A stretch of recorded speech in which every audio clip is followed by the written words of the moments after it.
There comes a point in nearly every high schooler's career where they ask themselves, is the grass greener on the other side? Over spring break, I did the unthinkable. I went to high school.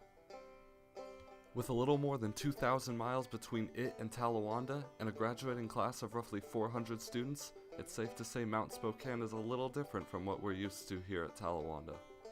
On April 19th, I shadowed former Talawanda student Peter Duff to find out just how different our schools could be. Upon arriving to first period at 8:10 a.m., the biology teacher asked me what I had noticed so far.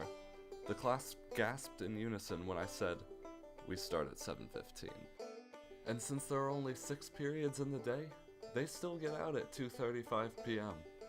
And while they don't have a tutorial period like we do on Tuesdays and Thursdays, every day they have a 10-minute period between second and third that they call pause.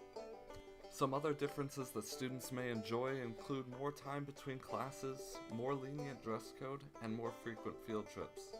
However, I wouldn't say Mount Spokane is an objectively better school. With a lack of school-issued computers and more cramped lunch periods, there are some trade-offs. I got to eat in the first of 2 lunch periods, and at 3:05 for a comparably sized lunch with fewer options and a remarkably smaller cafeteria line, I was surprised to discover that, relatively speaking, Talawanda is ahead of the curve when it comes to lunch. There are also quite a few differences in the life of students outside of school. For example, with a city bus that actually reaches residential areas and 2 malls, even if you can't drive or don't have a car, it shouldn't be hard to find something to do.